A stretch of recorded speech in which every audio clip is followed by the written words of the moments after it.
खुद भी शर्मिंदा थे और नज़र आ रहा था कि वो कितने मजबूर हैं।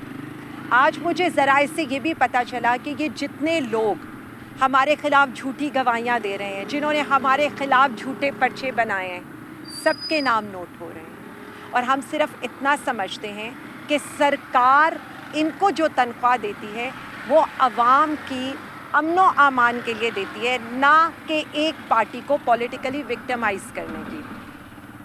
और इसके बाद मैं सिर्फ इतना कहना चाहूँगी, वज़ीर आज़म इमरान खान की के बिल वास्ता पैगामात जो प्रेस कॉन्फ्रेंसेस करती हैं उनकी बहनें अलीमा आपा या हमारे जो वकला हैं, तो ये सब कुछ ये शो करता है 2 साल से वज़ीर आज़म इमरान खान साहब की तस्वीर नहीं दिखाई गई।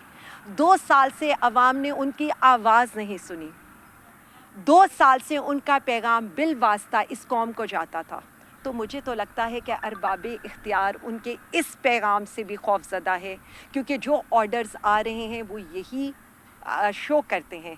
तो मैं सिर्फ इतना कहूँगी कि सिस्टम खौफज़दा है उस एक शख्स से जो ख़ुद तो 2 साल से जेल के अंदर बैठा है, लेकिन सारे सिस्टम को उंगलियों पर नचा रहा है।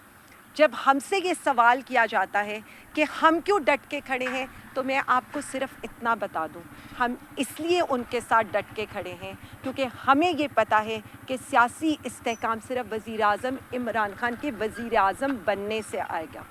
सियासी इस्तेहकाम इस मुल्क में तभी आएगा जब वो दोबारा वज़ीर आज़म बनेंगे और उनकी रिहाई मुमकिन होगी। उनको सिर्फ आवाम का साथ देने के लिए जेल में रखा गया है। और अरबाब इख्तियार के लिए सिर्फ इतना ही कहना था, क्या हम पर FIRs काट कर, हमें पॉलिटिकली विक्टिमाइज़ करके इस मुल्क में स्टेबिलिटी आ गई, दहशतगर्दी ख़त्म हो गई? क्या जबरी गुमशुदगियाँ करके हमारे मुल्क के अमनो अमान की सूरत हाल बहाल हो गई? आप ये सब कुछ नहीं कर पा रहे, तो मान लें कि वो जो एक लीडर बैठा है, वो लीडर इस मुल्क के इस्तेहकाम की ज़मानत है। वो रूल ऑफ लॉ की लड़ाई लड़ा है, वो जमहूरियत की लड़ाई लड़ा है, वो इस पाकिस्तानी अवाम की लड़ाई लड़ा है। तो पाकिस्तान का सोचें, पाकिस्तानी अवाम का सोचें। हम गुजार रहे हैं, हम और भी डट कर गुजारेंगे, लेकिन अपने मुल्क के लिए, पाकिस्तानी अवाम के लिए डट कर खड़े रहेंगे। ईद के बाद का क्या प्लान है? मैं सिर्फ इतना समझती हूँ, बुज़दिल खौफज़दा तो है ही हमसे, लेकिन बेवकूफ़ भी बहुत है।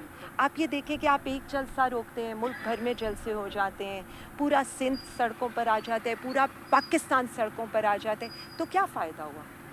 उसके अलावा मैं अवाम को सिर्फ इतना बताना चाहती हूँ, क्या PTI के अलावा किसी ने यौम पाकिस्तान मनाया? क्या PTI के अलावा कोई पाकिस्तान के झंडे लेकर बाहर निकला? तो इसी से पता चलता है कि मुल्क का इस्तेहकाम कौन चाहता है, मुल्क के साथ कौन खड़े है। देखिए, ऐसा नहीं हो सकता कि आप मुल्क के वज़ीर आज़म को जेल में रखें और ख़ुद अवाम को आप जबरी तौर पर गुमशुदा करें, उनकी लीडरशिप के ऊपर FIRs करें, अदालतों में उनको रुस्वा करें और खुद सलामी के चबूतरे के ऊपर सलामी लें। आप वहीं हार गए।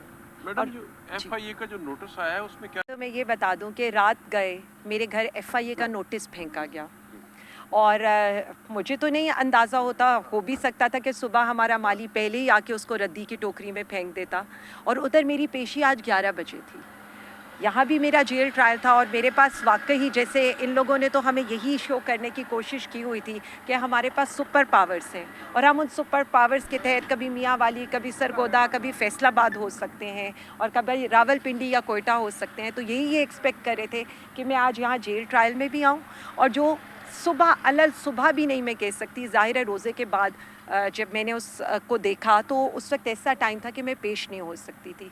तो मैं सिर्फ ये बताना चाहती हूँ सबको कि हम रूल ऑफ लॉ के आगे सरेंडर किए हुए हैं, चाहे FIA बुलाए, चाहे अदालतें बुलाएं, चाहे जो भी होगा।